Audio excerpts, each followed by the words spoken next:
DA must fall. DA must fall. DA must fall down. DA must fall. DA must fall. DA must fall down.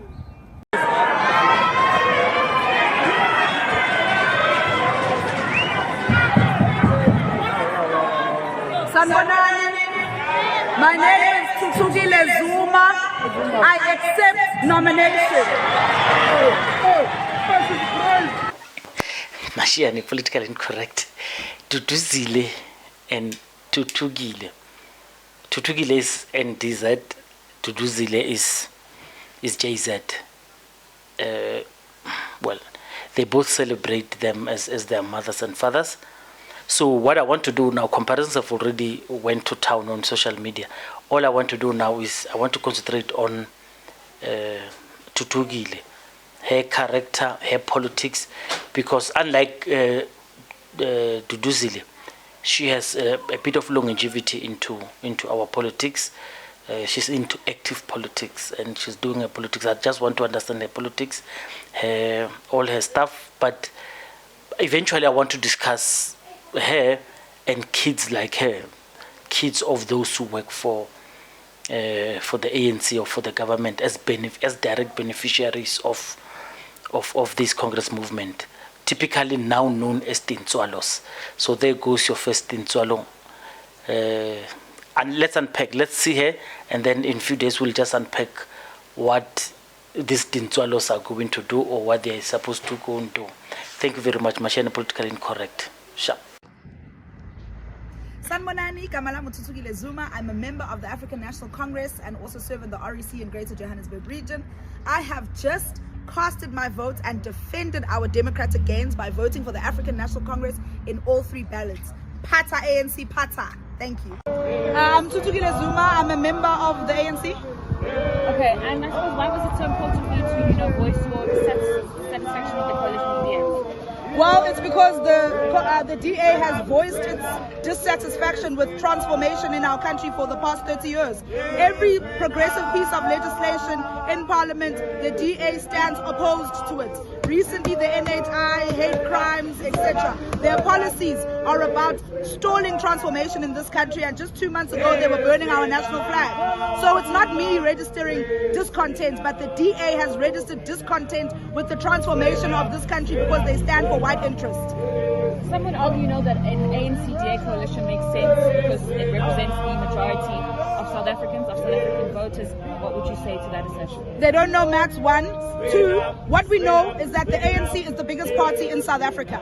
And so we're saying the ANC must form government, a government of national unity, but they can't form government with a political party that's diametrically opposed to what they stand for and where they want to take this country. Because that government is no government at all. So as young ANC supporters, who would you suggest as a coalition partner? We have full confidence in the leadership of the ANC today. They are meeting now to deliberate on these issues, which is why we came this morning to register our concerns. And so whatever decision that will come out of that meeting and out of the deliberations that will have to happen subsequently, we will embrace that decision. But just saying, the decision cannot include the DA. The voters, before this vote. Sanibonani, we're here outside Birchwood Hotel, outside the NEC meeting of the African National Congress. We're here to register our concern about a sustained campaign from the media and all right-wing sectors for a coalition government with the ANC and the DA. And we're saying, as members of the African National Congress, we cannot, in good conscience, support a coalition with the Democratic Alliance because history has shown that the Democratic Alliance is anti-transformation. They are against the minimum wage, they're against affirmative action, they're against the NHI. All progressive legislation that the ANC has advanced in Parliament, the DA has stood directly opposed to it, which means they're against the very core transformation agenda of the African National Congress. So how can you co-govern with such people? In addition to that, a government of national unity with a political party representing white interests who burnt our flag a mere 2 months ago. We're saying, as members of the ANC, ANC. We trust our NEC. We elected them. We have full confidence in their decision making, and we trust that that decision will exclude the DA from forming part of any government of national unity. What about those who say this is a done deal, it was done long time ago? And brothers came out in full support. Zuma's daughter, Thuthukile, says the ANC is in her father's blood. One day we were having breakfast and we were just chatting, and then I decided to ask him, Daddy, why did you decide to have so many children? And his answer was, well, my dear, I am increasing the votes of the ANC.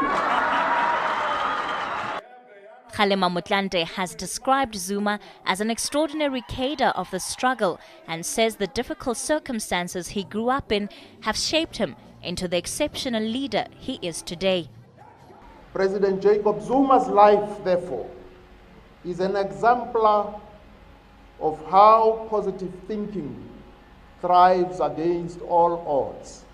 We need Zuma! These pictures emblazoned of the president. So you've had, I think, a respect and an affinity for the president from a long time ago. If these narrations, I mean, you'll confirm, you know, your thoughts on that.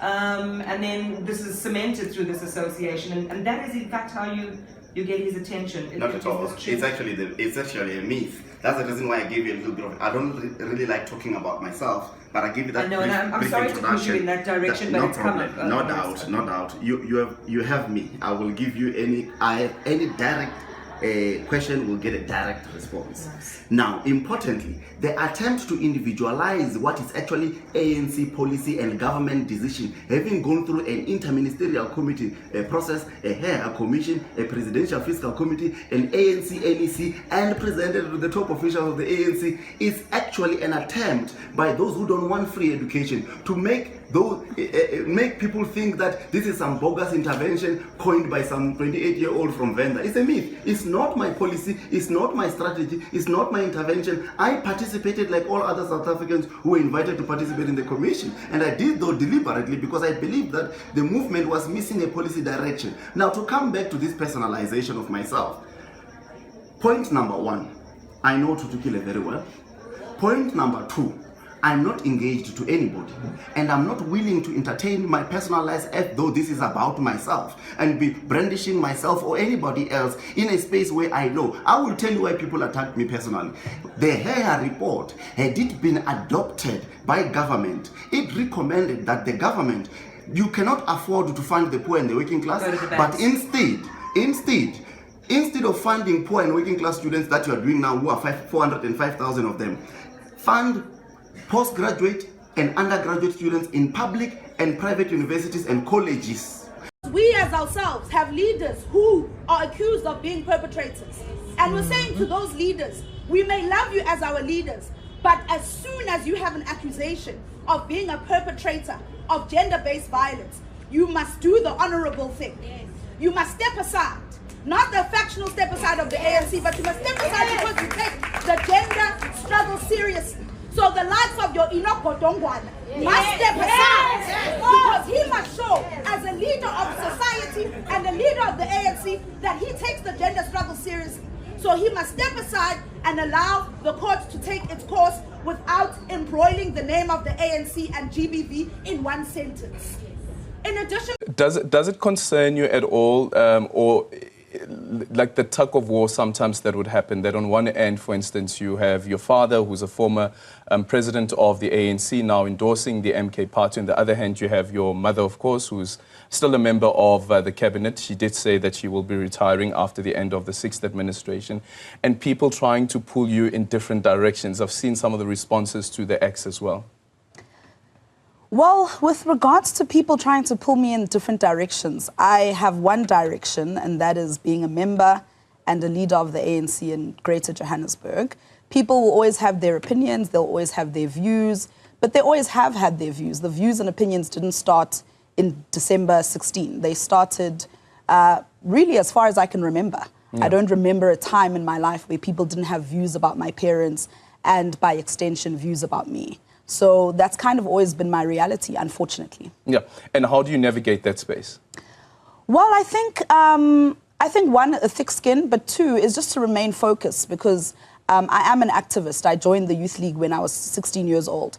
And what prompted me to join the Youth League is not people's views about anything, but it's about my consciousness and my political convictions about where I think this country should go, about the plight of black people, Africans in particular, about the transformation that's needed in this country. And so what I do is I spend my energy and my time pursuing that within my political home, which is the ANC. Yeah, and that's another interesting bit about that as well, is that, well, your brother as well, Duduzile, he's launched his own political party as well. And I wonder sometimes amongst you guys as siblings, the conversations that you have about the politics and the political landscape in the country. Well, right now, everyone's busy campaigning. No, but on a serious note, yeah, everyone's campaigning, so it's busy. But look, you know, there's no two human beings. I've never met two human beings, even identical twins, that are exactly alike. And so whether you are family, whether you are married, whether you are, you know, however close your relations are, no two human beings are the same. And so within a particular context, in this instance, family, there'll always be different views and different opinions. And so it's nothing really shocking. I don't think you've met two people who are exactly alike. Yeah.